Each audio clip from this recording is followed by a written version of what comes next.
Homenaje a Carl Gustav Jung.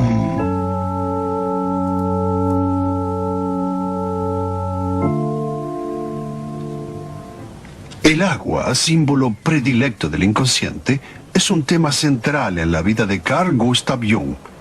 En efecto, lo ha sostenido, seguido e inspirado durante el transcurso de su existencia. Un nieto del gran psicoanalista suizo, también analista, el Dr. Dieter Baumann, en efecto me ha hecho notar algunas curiosas coincidencias. Jung nació a orillas de un lago, el lago de Constanza, y luego en la primera parte de su existencia se dejó llevar por la corriente del río.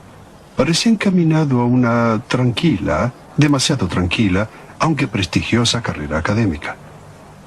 Pero en Basilea él comenzó a nadar solo, contra la corriente, en busca de las límpidas fuentes de su propia existencia.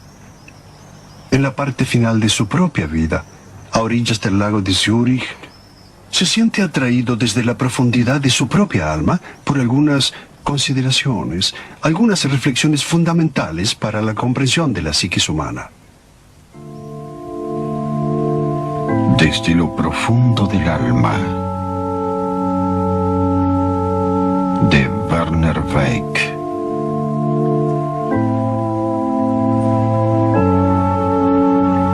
La historia de una vida comienza desde un punto cualquiera, a partir de cualquier detalle que recordemos por casualidad. Y en aquel punto, esta ya era muy compleja. Nosotros no sabemos lo que será la vida, por lo tanto la historia no tiene inicio y solo vagamente se puede intuir la meta. El recuerdo de los hechos exteriores de mi existencia en gran parte se ha desteñido o está desvanecido en la nada. Pero mis encuentros con la otra realidad, los choques con el inconsciente, han quedado impresos en forma indeleble en mi memoria. Cualquier otra cosa al respecto ha perdido importancia. Puedo comprenderme a mí mismo solo en relación a los hechos interiores. Estos son los que han caracterizado mi vida. Por eso es que hablo principalmente de estas experiencias. Los sueños y las fantasías constituyen de igual manera la materia prima de mi actividad científica. Han sido para mí el magma incandescente del cual nace, cristalizándose, la piedra que debe ser esculpida.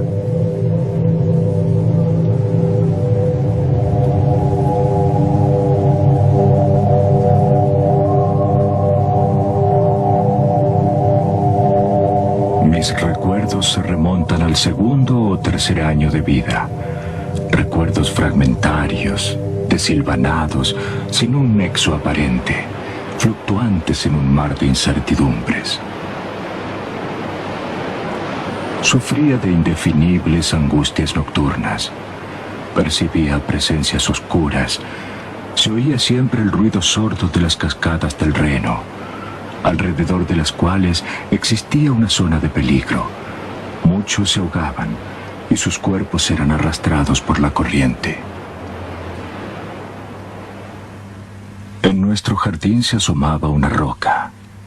Era mi piedra. A menudo, cuando estaba solo, iba a sentarme sobre esa piedra y comenzaba entonces un juego fantástico, más o menos de este tipo. ¿Soy yo el que está sentado sobre la piedra o yo soy la piedra sobre la cual él se sienta? No alimentaba dudas con respecto a que la piedra tuviese alguna oculta relación conmigo y podía estar sentado allí por horas, fascinado por su enigma. La piedra no tiene incertidumbres, no tiene necesidad de expresarse y es eterna, vive durante milenios, pensaba, mientras que yo solo soy un fenómeno pasajero que se conmueve en emociones de todo tipo, como una llama que se aviva rápidamente y luego se apaga. Yo era solo la suma de mis emociones y cualquier otra cosa distinta en mí era la piedra sin tiempo. Estaba constantemente en la búsqueda de algo misterioso. Me sumergía en la naturaleza. Casi me confundía en su misma esencia, fuera del mundo de los hombres.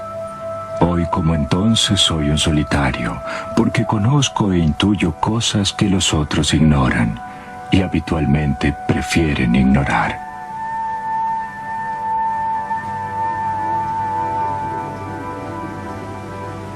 El matrimonio de mis padres fue una prueba de aguante plagada de dificultades. Ambos cometían los errores típicos de muchas parejas. Mamá era una madre óptima, pero estoy seguro de que en ella había dos personalidades, una inocua, humana, la otra inquietante, arcaica y despiadada. Despiadada como la verdad y la naturaleza.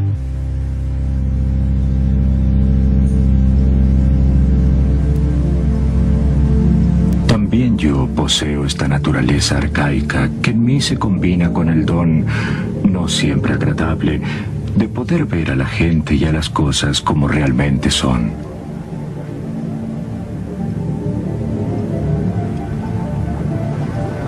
A los 14 años, durante las vacaciones, a los pies del Rigi, mi padre me puso entre manos un boleto y me dijo: «Puedes ir solo a la cima».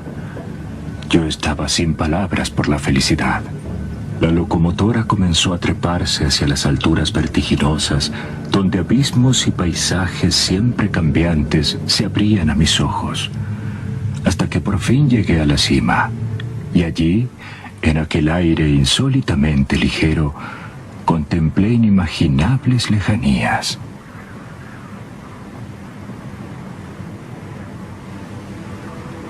Sí, este es mi mundo, pensé. El verdadero mundo, el secreto, donde no hay maestros y escuelas, y donde uno puede ser sin tener que pedir nada. Todo era muy solemne, y advertía la necesidad de ser gentil y silencioso, porque me hallaba en el mundo de Dios. Aquí su mundo era tangible.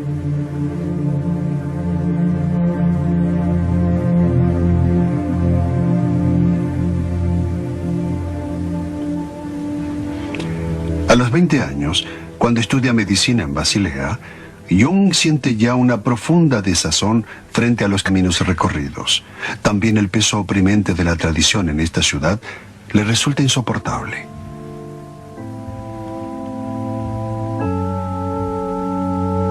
Jung realiza su propia elección profesional luego de la lectura de un manual de psiquiatría de Krafft-Ebing. Por fin encuentra un campo de experiencia que recoge hechos biológicos y espirituales en la búsqueda de aquella unión entre psiquis y cuerpo que hasta entonces había sido el tema central de su vida.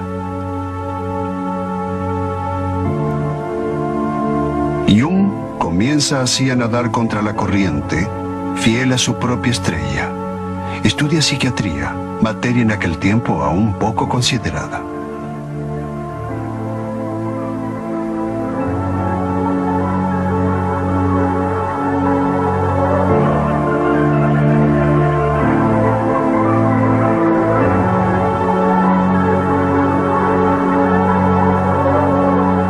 Mis intereses y las investigaciones estaban dominados por un grave problema.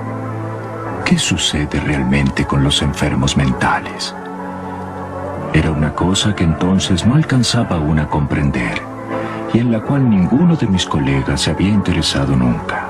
Y en aquel momento Freud fue para mí de vital importancia, especialmente a causa de sus investigaciones fundamentales en el campo de la psicología de la histeria y de los sueños. Gracias a mi trabajo con los pacientes, me di cuenta de que las ideas obsesivas y las alucinaciones contienen un núcleo significativo. Esconden una personalidad, la historia de una vida, esperanzas, deseos. En un primer momento había adherido a la opinión de Freud, según la cual en el inconsciente se encuentran residuos de viejas experiencias. En cambio, mi experiencia real del inconsciente me inducía a creer que estos residuos no eran en absoluto formas muertas, sino que pertenecían a nuestra psiquis viviente. Pronto me di cuenta que como base para la interpretación era correcto tomar a los sueños tal cual son, y esta es su finalidad. Constituyen la realidad de hecho de la cual debemos partir.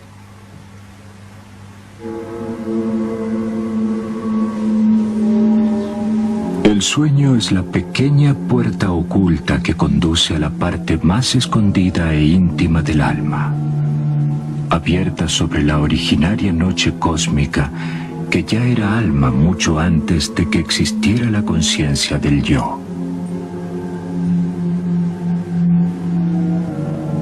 La conciencia divide, pero con el sueño nosotros penetramos en el hombre más profundo, universal, verdadero y eterno, aún inmerso en la oscuridad de aquella noche primitiva en la cual él era todo y todo era en él, en la naturaleza indiferenciada y privada de todo yo. Desde esta profundidad que une todo, nace el sueño. De esta manera, con largos giros, nosotros debemos conducir al individuo a una zona oscura, irrisoriamente insignificante, irrelevante e inesencial de su alma. Y debemos hacer esto siguiendo un camino que ha sido abandonado desde hace tiempo, reconocido como ilusión o aún tontería. Esta zona no es otra cosa que el fugaz, efímero, grotesco producto de la noche, el sueño. Y el camino es la comprensión del sueño. Ocuparse de los sueños significa tomar conciencia de sí. El arte de interpretar los sueños no se puede aprender de los libros. Nadie que no se conozca a sí mismo puede conocer al otro. Y en cada uno hay un otro que nosotros no conocemos, que nos habla a través del sueño y que nos comunica una imagen distinta de la que tenemos de nosotros mismos. Puesto que los sueños me interesaban profundamente, me sentí comprometido a sondear, en primer lugar, mi propia psiquis. Se desencadenó un flujo incesante de fantasías. Estaba inerme frente a un mundo extraño, donde todo parecía difícil e incomprensible. Y tal vez, si no hubiese traducido las emociones en imágenes, me habrían destruido los contenidos del inconsciente.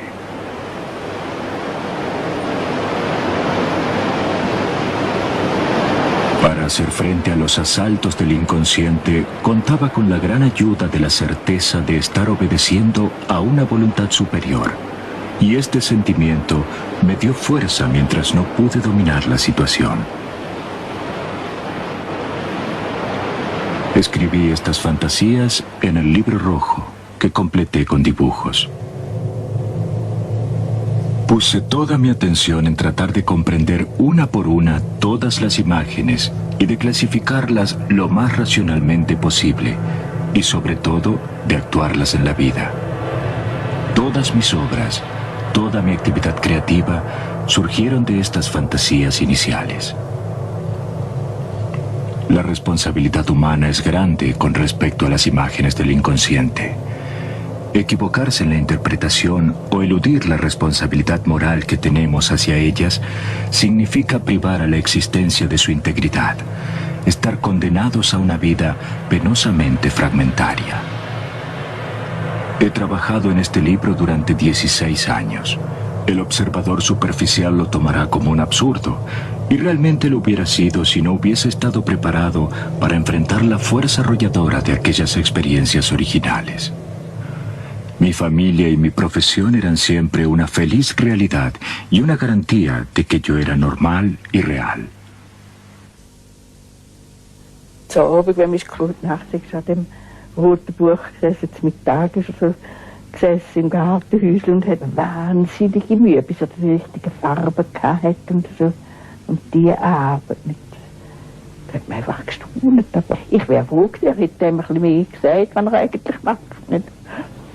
Aber ich konnte mir gar nicht vorstellen, was dort steht. Und erst, als seine Mutter gestorben ist, also meine Großmama, da hat er uns vorgelesen aus dem roten Buch, weil er schon 9 Monate vorher sich das vorbereitet hat, in seinen Träumen, die er aber dann nicht verstanden hat. Und da bin ich, glaube 15 gewesen, und das hat mich schon wahnsinnig beeindruckt, eben was er dort geschrieben hat. Nicht?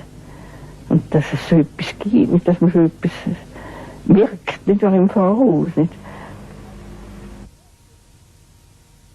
Ich habe es einfach akzeptiert, wie es ist. Ja. Ich habe den Vater nie anders als ich meine, ausser der Ferien, habe ich eigentlich nie anders als arbeiten können. Wenn man so am Essen dran war, dann hat er einem so über die Brüder durch angeschaut und dann hat man schon gewusst, er hat sich etwas gedacht dabei. Und dann hat man das Möglichste vermieden, etwas zu sagen. Oder er ist eher ungeduldig geworden, weil er wahrscheinlich gern gehabt, man wäre mit dem Traum allein gekommen. Aber das hätte ich mir nicht einmal getraut. Nicht? Einfach denkt, er würde schon sagen, wenn das etwas wäre, wo man etwas könnte darüber sagen. Nicht? Ich meine, er hat ja sowieso mit den Jungen nicht gern über Träume geredet, gefunden, die haben jetzt anders zu tun.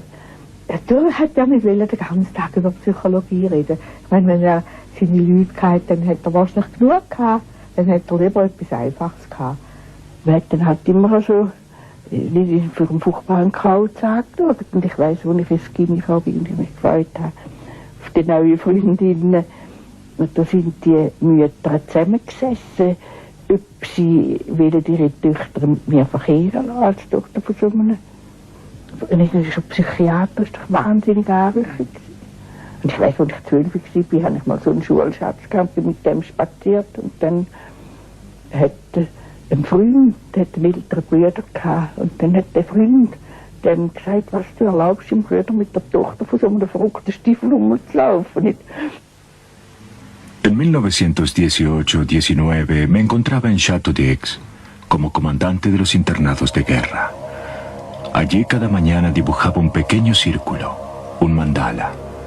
Así podía, día a día, observar mis transformaciones psíquicas. Entendía poco de los dibujos, pero me parecían muy significativos y los cuidaba como piedras preciosas. En ellos veía cómo operaba el ser, mi totalidad.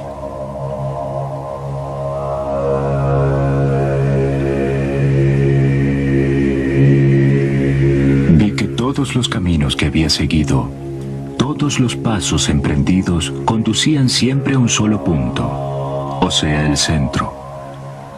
Tuve cada vez más claro que el mandala es el centro, es la expresión de todos los caminos, es el camino hacia la individuación. Dios es una esfera infinita, o un círculo, cuyo centro está en todas partes y la circunferencia en ningún lugar.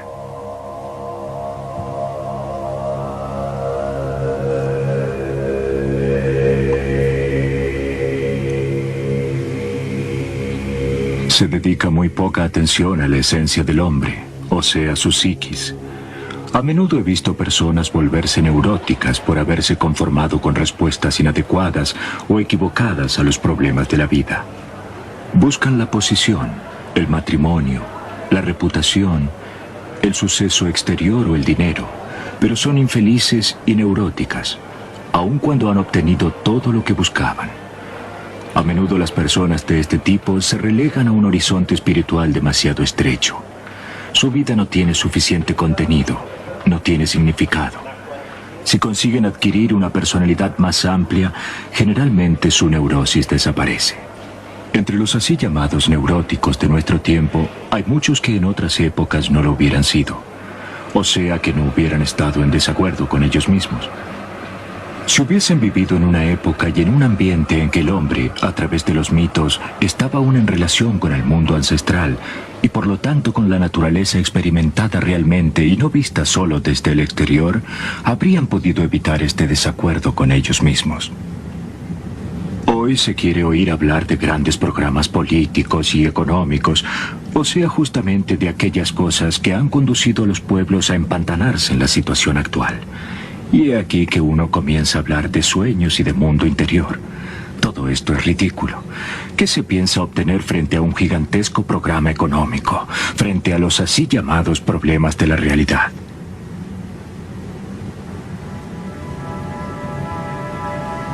Pero yo no hablo a las naciones. Yo me dirijo solo a pocos hombres. Si las cosas grandes funcionan mal, es solo porque los individuos funcionan mal, porque yo mismo funciono mal. Por lo tanto, para ser razonable, el hombre deberá comenzar por examinarse a sí mismo. Y puesto que la autoridad ya no consigue decir nada, necesito conocer las raíces íntimas de mi ser subjetivo. Es clarísimo que si el individuo no se renueva espiritualmente, ni siquiera la sociedad puede renovarse, puesto que ella consiste en la suma de los individuos.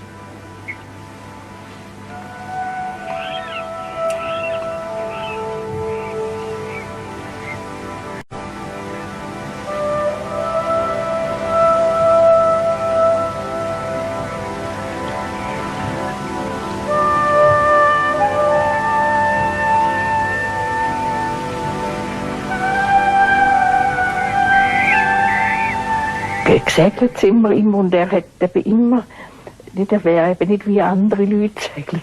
Oder dann hat man immer die Nordpolfahrten gemacht im Winter, wenn es eiskalt war. Nicht ist man dann gegangen, wo kein Mensch mitgegangen ist. Nicht, und so. Das war wunderschön gewesen.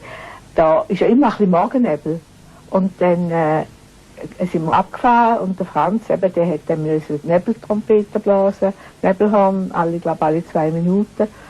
Und bis dann so um die 10 ist dann der Nebel weg und dann hat man dann schön können frei fahren. Und dort hat er uns vorgelesen, weil man dann vor dem Wind das drauf ist, so ist so ein schöner, sanfter, gleichmäßiger Wind, hat er dann vorgelesen. Ich weiss, einmal hat er uns jetzt die 4 Zweige des Mabinogi vorgelesen. Das sind so keltische Sagen. Das ist sehr schön gewesen.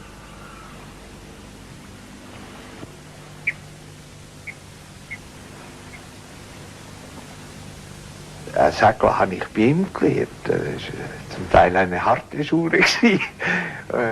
Und wenn wir in einer Flaute Lutz Neumann, dann hat er Nieto. gesagt, ja, jetzt müssen wir mit der Klampe, wo man die Ruder reinlegt, müssen wir ein bisschen rotteln. Dann meine ich, der Wind, will ja verrudern und dann wird er hässig und fängt an zu blasen. Und das ist im Grunde noch ein Unsinn, aber vielfach hat es doch genützt. Und er hat dann gefunden, auch einen Unsinn muss man ernsthaft machen. Sonst ist es blöd. Nicht? Ich meine, er ist bereit gewesen, einen Unsinn mit uns zu machen. Aber dann muss man auch ernsthaft, muss der Unsinn gemacht werden. Denn es muss richtig gemacht werden. Und das ist, was man dann auch genossen hat. Und dadurch haben wir also schon viel gehabt. Und es ist auch erst jetzt im späteren Alter realisiert man eigentlich, was man dem Großvater gehabt hat.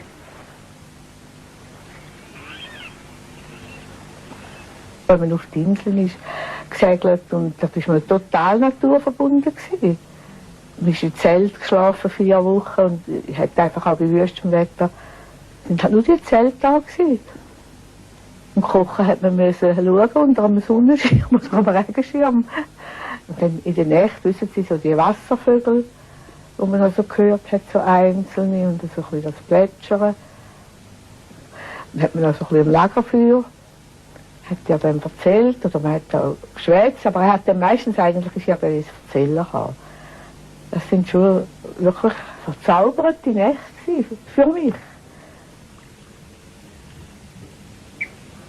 Dann hat er eben die Zeltler aus England, es hat gar kein Zelt gegeben, und dann hat er so ein Offizierszelt gehabt. Dann sind wir auf die Insel und dort campieren. Das hat natürlich dazu mal auch niemand gemacht. Nicht? Und es ist immer so ein bisschen mit Abenteuer verbunden gewesen. Und dann haben wir natürlich furchtbar lustig gehabt. Nicht? Und dann eben im Sommer hier in der Bergtour, aber immer auf nicht begangenen Wegen. Das ist natürlich für Kinder lustig. Nicht? Also, aber ich begriff, dass man manchmal so ein bisschen gebankt hat.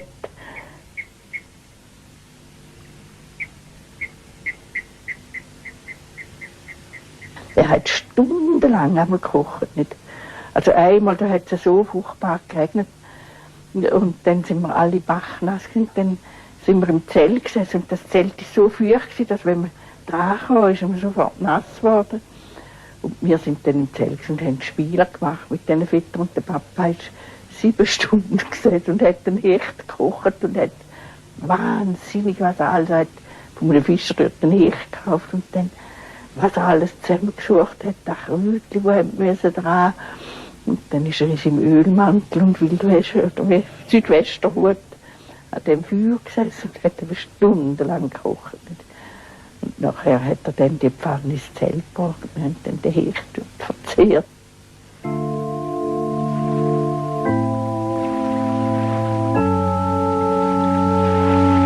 Gradualmente, a través de mi trabajo científico, pude dar a mis fantasías una sólida base. Papel y palabras, sin embargo, no me daban la impresión de ser lo bastante concretos. Necesitaba algo más. Tenía que hacer una profesión de fe en piedra. Este fue el comienzo de la torre, la casa que me construí en Bollingen. Al principio no proyecté una auténtica casa, sino solo una especie de morada primitiva, de un solo piso. Debía ser una construcción redonda, con un hogar en el centro. Tenía en mente una cabaña africana donde el fuego, circundando por pocas piedras, arde en el medio. Las cabañas primitivas dan una idea de totalidad. Quería construir una morada que correspondiese a los sentimientos originarios del hombre. Así, en 1923, surgió el primer edificio circular, y cuando fue terminado, vi que era una auténtica torre. Er hatte immer die Idee gehabt von einem Turm. Nicht. Das ist wieder der Grinau, der Turm, wo der Doppel ist gekauft, aber den hat man nicht können. Und, aber eben, das so fest muss sein. Und auch die Bürgli, die er gemacht hat, die sind doch wie eine, der Bulling ist wie ein grosses Ding von diesen Bürgli, die er als Kind immer gehabt hat, dass es so kompakt ist und so fest, ja, dass man einen Schutz hat. Nicht. Ja, ich habe nicht verstanden, warum man so kleine Fenster hat will und so dicke Mauern und dann noch die Läden und alles hat immer wahnsinnig müssen zu. Es ist auch die Haustüre zu. Nicht? Also, ich glaube, das ist, weil die Leute psychisch so offen sind und fast nicht können wehren, da Einströmen von fremden Einflüssen. Nicht? Und dass er da, dass er können schreiben, sich so ganz müssen abregen. Bevor der Turm zu Bollingen gebaut hat, ist er dort 6 Wochen in Steinbruch gegangen, zum leeren Stein bearbeiten, Stein spalten. Er hat sich immer bemüht, diese Sachen alle kennenzulernen. Und er war schon sehr vielseitig begabt gewesen, nicht nur geistig, auch handwerklich. Er konnte zeichnen und malen und Bildhauern. En 1927 hice agregar la construcción central. Transcurridos otros 4 años, la dependencia en forma de torre fue transformada en una verdadera torre. Y en 1935, luego de otro intervalo de 4 años, construí el 4.º elemento. Así surgieron las 4 partes del edificio, y esto sucedió exactamente en el curso de 12 años. En Bollingen me encuentro con mi verdadera naturaleza, con lo que me expresa profundamente a mí mismo. Soy, por así decirlo, el antiquísimo hijo de la madre. La torre es un lugar en cierto sentido de maduración, de seno materno, en el cual es posible volver a ser lo que fui, soy y seré.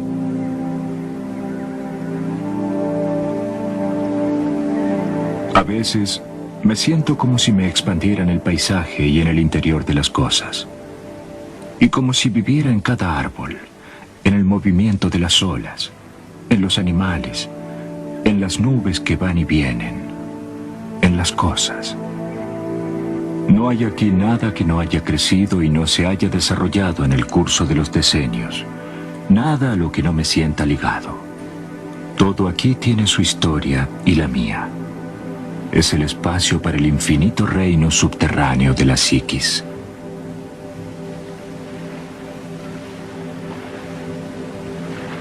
Bollingen me circunda un silencio casi tangible. Se presentan pensamientos que se remontan siglos atrás y al mismo tiempo anticipan un lejano futuro. Se aplaca el tormento de la creación. La creatividad y el juego están uno junto al otro.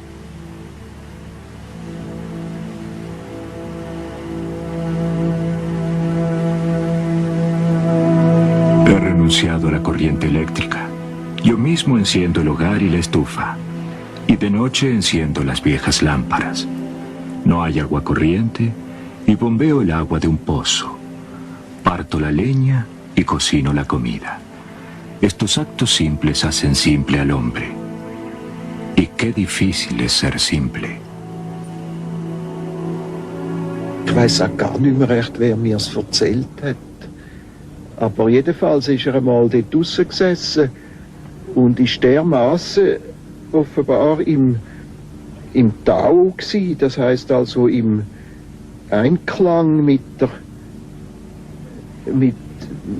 Welt um sich herum, dass ein Vogel ist ihm auf den Kopf stehen und ist 10 Minuten dort geblieben.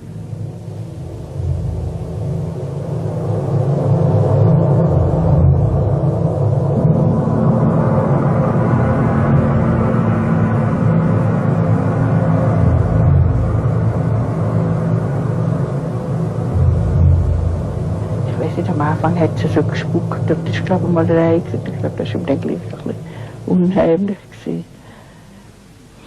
Ja, und ich wäre auch nicht gerne allein.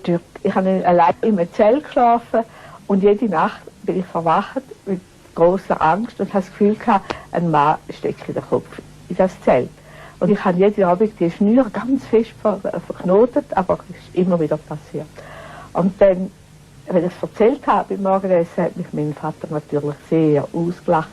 Und dann bin ich dann einmal wütend geworden und habe gerufen, ich verstand überhaupt nicht, dass du da ein Haus anbaust, da hat es ja Leichen im Boden. Und dann ist natürlich noch mehr gespottet worden. Und dann habe ich geheiratet und bin nach Deutschland und unterdessen hat dann mein Vater einen Anbau gemacht an das Haus. Und dann hat er mir geschrieben, du hattest doch recht, eben, es hat doch Leichen im Boden.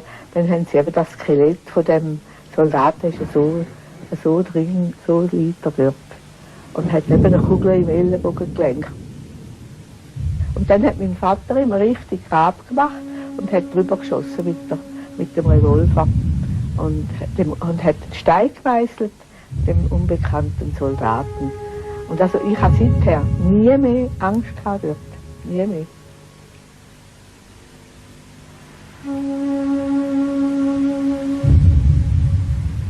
En 1950, erigí una especie de monumento de piedra para expresar lo que la torre significaba para mí.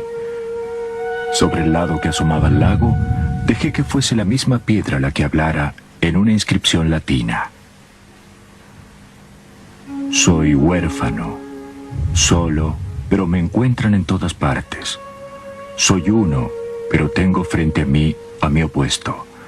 Soy al mismo tiempo joven y viejo. No tengo padre ni madre, por eso deben sacarme de la profundidad como un pez. Por esto caigo del cielo como una piedra blanca. Vago por montes y bosques, pero estoy oculto en lo íntimo del hombre. Para todos soy mortal, sin embargo el mutar de los tiempos no me toca. Aquí está la piedra común cuyo precio es muy modesto. Cuanto más es despreciada por los tontos, tanto más es amada por los sabios. El tiempo es un niño que juega a los dados. Este es Telésforo, que recorre las oscuras regiones del cosmos y desde lo profundo resplandece como una estrella. Indica el camino hacia las puertas del sol y a la tierra de los sueños. Als Kind, wenn wir den Sonntagmorgen Spaziergang gemacht, wenn einer Pfütze war, hat er immer mit seinem Stock müssen die ablaufen und Kanäle machen, also bei jedem Bächle immer. Und dann später es ist dort im Bullingen immer so eine Quelle gewesen, wo dann immer so kleine Gerinnsel da runter sind. Und im Frühling, wenn es nicht viel Wasser hatte am See, Dann war er dort, wir haben dann auf einem kleinen Stühle gesessen, stundenlang. So. Und ich glaube, da hat er so seine Gedanken, dass die auch den Rechtlauf eben immer begleitet, eben von etwas Konkretem. Er ist natürlich der Quelle vom Leben und vom Sinn nachgegangen, würde ich sagen. Und das hat er aber so gemacht und hat es eben auch in seiner Forschung gemacht. Und das ist aber das Gleiche, sind zwei Aspekte absolut vom Gleichen gewesen. Also man kann eigentlich sagen, dass er symbolisch gelebt hat. Also Symbol, wo eben sowohl die Physis wie der Geist einschliessen. El mar en el cual nadan los peces inconscientes está ya en su final. El agua se encuentra dentro de la pecera, o sea, en el jarrón de la conciencia. Estamos escindidos del instinto, del inconsciente. Por lo tanto, debemos nutrir el instinto para no volvernos áridos. Por eso la pecera da de beber al pez. Er hat durch nach Sport immer so wahnsinnig gemeistert an diesen Bildhauerarbeiten. Und ich glaube, dort ist er fast über seine Kräfte gegangen. Darum ist es wahrscheinlich der Teufel gewesen. Er hat furchtbar sorgfältig Materie behandelt. Al bellísimo Atis, por el eterno esplendor de la vida.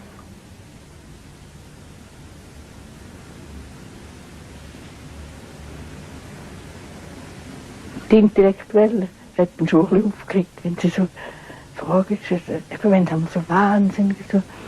Und dann, wenn er da am etwas meißelt oder schnitzt oder malt, das ist doch das Realisieren. Nicht? Ich meine, dass man es sieht, nicht? Und die Leute meinen immer, wenn sie so schwätzt, das sei das Realisieren. Nicht? So, und berauschen sich dann so an den Traumbildern. Nicht? Er hat immer gut Bekannten, der dort irgendwelche Schwierigkeiten gehabt hat, der hat gefunden, er wäre jetzt reif für eine Analyse. Ne?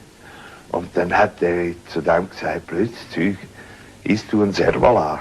Und hat ihn damit eine Art wieder auf den Boden runtergeholt. Und er hat eben nicht überall als gross auf und zeigen, wie gescheit er ist, sondern er war sehr bodenständig und real.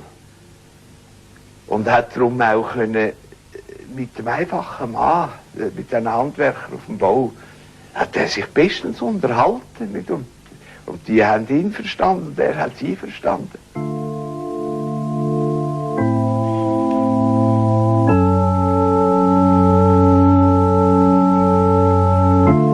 Jung estaba dotado de una intuición formidable que le permitía captar la finita variedad y la centellante indeterminación de los fenómenos psíquicos. En Ascona, durante los encuentros de Eranos, Jung confrontó sus propios descubrimientos y las investigaciones nacientes con las disciplinas científicas más dispares. Alrededor de la célebre mesa redonda se reencontraron algunos de los espíritus más iluminados de este siglo. Jung nos ha dejado un número imponente de libros sobre su aventura analítica y filosófica. Estaba de tal manera anticipado a su tiempo que recién hoy comenzamos a intuir su impronta revolucionaria. Ciertas intuiciones suyas solo son comprensibles en la perspectiva de siglos. Pero, como él mismo dijo un día, todo lo que tiene valor es costoso, exige mucho tiempo y requiere mucha paciencia. Jung a menudo es mal interpretado. Tal vez lo comprende solo quien ha podido poner en discusión todas las cosas aprehendidas y creídas durante su vida, y por lo tanto está obligado a replegarse sobre sí mismo y a buscar sin prejuicios en los rincones más escondidos de su propia alma indicios que le muestren un posible camino.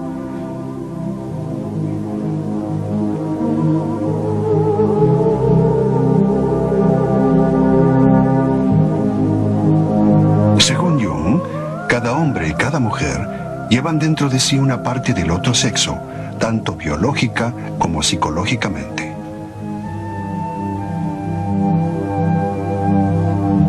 La mujer escondida en la psiquis del hombre y el hombre escondido en la psiquis de la mujer actúan, por así decirlo, como puentes y mediadores hacia las zonas más profundas del inconsciente.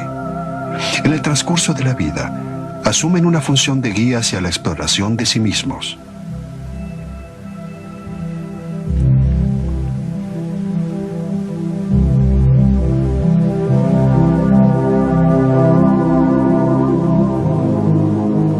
Durante la reunión de Eranos, Jung presentó, entre otras cosas, su idea de arquetipo, palabra que etimológicamente significa impronta originaria.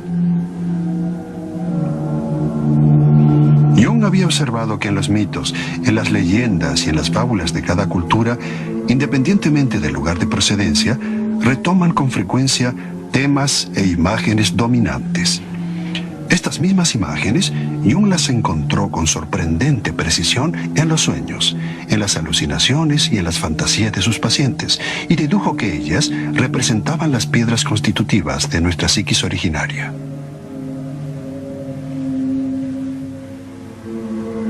Para Jung, así como el cuerpo, también nuestra mente tiene su historia. En el inconsciente, así como en el cuerpo, se depositan elementos del pasado. Explorando, por así decir, esta sedimentación, a veces conseguimos volver a unir la conciencia con sus orígenes profundos, a su pasado lejano, a sus raíces.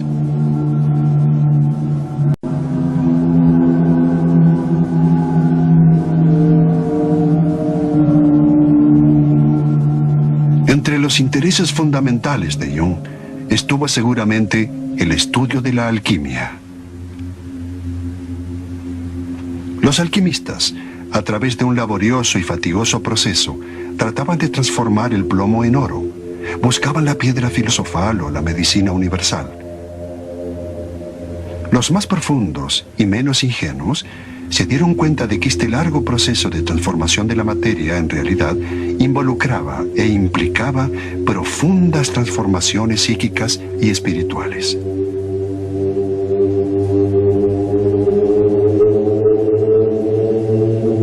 Es mérito de Jung el haber descubierto que, para quien la sabe leer, la obra del alquimista es una especie de libro abierto sobre los complicados procesos psíquicos de transformación, muy similares a los que acontecen en el inconsciente del hombre moderno. Según Jung, el alquimista, proyectando su propia psiquis sobre la materia sobre la cual trabajaba, trataba a menudo, inconscientemente, de superar la conflictividad de su naturaleza y de alcanzar su unidad interior. Así robaba a la materia aquella chispa de luz y de espíritu que podía dar sentido a su larga fatiga, que es exactamente lo que hace el analista con la materia en bruto del inconsciente. Fundamentales en la obra eran las así llamadas bodas alquímicas, que desembocaban en la formación de un hombre total, completo.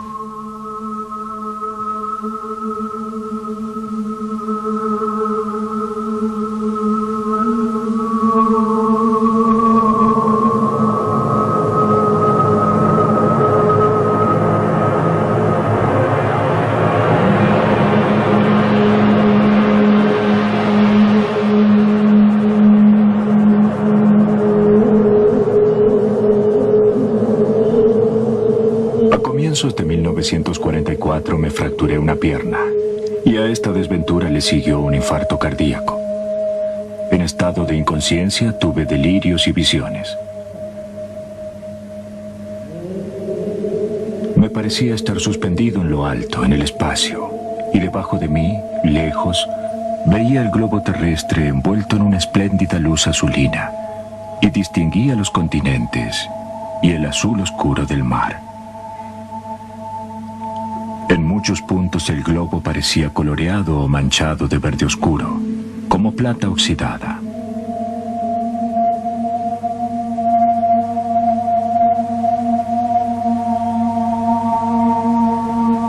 Descubría el desierto amarillo rojizo de Arabia, como si la plata de esta tierra hubiese tomado un matiz de oro rojizo.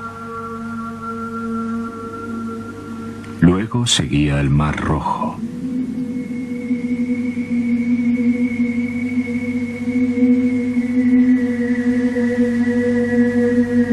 Sabía que estaba a punto de dejar la tierra. veía a corta distancia un enorme bloque de piedra. Estaba suspendido en el espacio cósmico, y yo también fluctuaba por el cosmos. Algunos escalones conducían a las puertas de un templo. Tuve la sensación de que de repente me hubiese sido quitado violentamente todo el pasado. Sin embargo, algo quedaba. Era parte de mi historia personal y advertía con certeza: esto es lo que soy. Esta experiencia me daba la sensación de extrema miseria y al mismo tiempo de un gran desvanecimiento. No había más nada que yo quisiera o deseara. No subsistía más el lamento por algo que hubiese desaparecido o que hubiese sido sustraído. Al contrario, poseía todo lo que yo era y solo esto.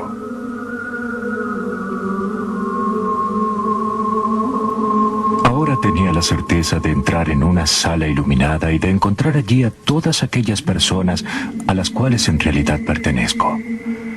Allí finalmente habría entendido de qué nexo histórico dependían mi yo y mi vida.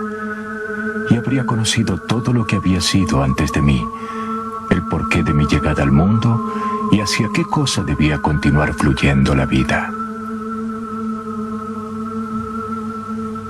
Pero de improviso desde abajo, desde la dirección de Europa, fluía la imagen de mi médico. Me dijo que había una protesta en contra de mi decisión de irme. No tenía derecho a dejar la tierra donde debía regresar. La visión terminó. Después de la enfermedad comenzó para mí un fructífero periodo de trabajo. Muchas de mis obras principales fueron escritas solo entonces. El conocimiento o la intuición que había tenido del fin de todas las cosas me dio el coraje para iniciar nuevas formulaciones. De allí en adelante nunca me libré completamente de la impresión de que esta vida era solo un fragmento de la existencia que se desarrolla en un universo tridimensional dispuesto a tal fin.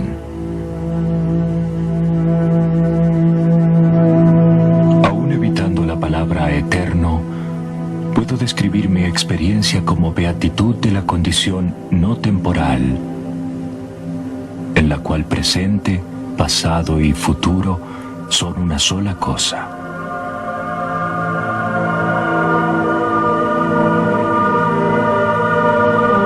Es decisivo que el hombre esté orientado hacia el infinito. Es el problema esencial de su vida. Cuanto más un hombre corre detrás de falsos bienes y cuanto menos sensible es a todo lo que es esencial, tanto menos satisfactoria será su vida. Se sentirá limitado, porque limitados son también sus fines. Si conseguimos comprender y sentir que ya en esta vida tenemos un vínculo con el infinito, nuestros deseos y nuestras actitudes cambian. Pero podemos alcanzar el sentimiento del infinito solo si estamos diferenciados al máximo nivel posible. Si sé que soy único en mi combinación individual, y esto es limitado, puedo tomar conciencia también de lo ilimitado. Por lo tanto, el hombre necesita como primera cosa conocerse a sí mismo, mirando sin reticencias cuánto bien puede hacer, pero también de cuánta infamia es capaz. Cada uno está seguido por una sombra. Cuanto menos integrada está en la vida consciente del hombre, más negra e intensa se vuelve. Nadie está fuera de la negra sombra colectiva de la humanidad. Por lo tanto, está bien tener una imaginación del mal, puesto que solo los tontos pueden descuidar las premisas de la propia naturaleza. Han sucedido y aún suceden cosas terribles, pero son siempre los otros los que las han hecho. Nosotros, en cambio, llevamos en nuestro ser, invariables e inamovibles, la capacidad y la inclinación a repetir cosas similares. Somos, por el hecho de ser humanos, criminales en potencia.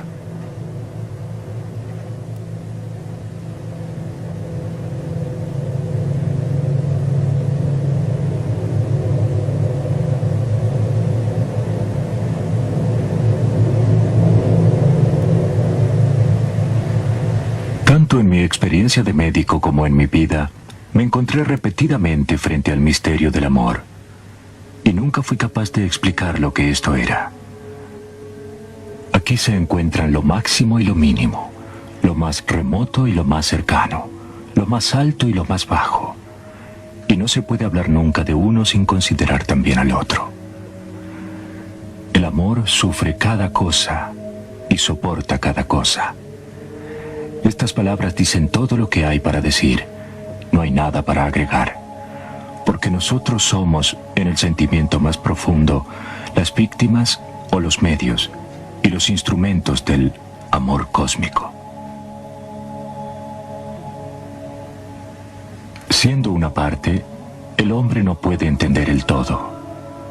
Está a su merced.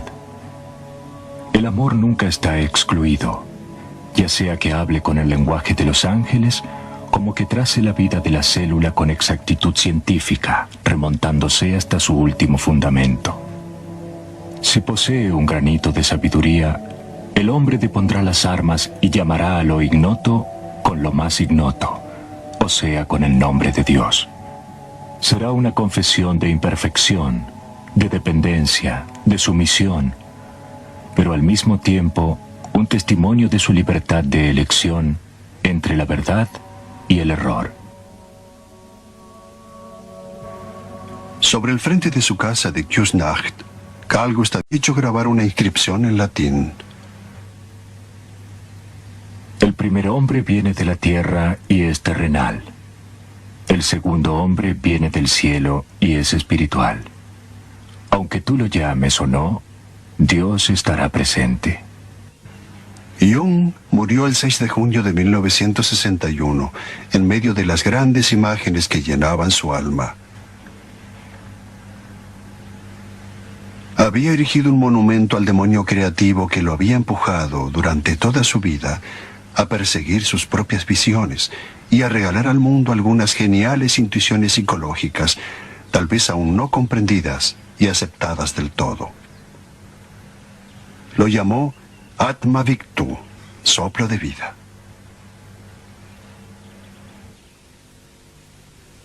Die letzten 24 Stunden ist einfach so da gelegen, aber wenn man angelangt hat, hat er also nicht mehr reagiert. Er ist schon so weg gewesen. Und die letzten Atemzüge sind so wunderbar gewesen, also, dass ich denke, man darf gar nicht ruhig sein. Und dann ist er eben dann, der Blitz, plötzlich der Donnerschlag, wo der Blitz in die Pappe gefahren ist, was heiter im Himmel, und dann haben wir überhaupt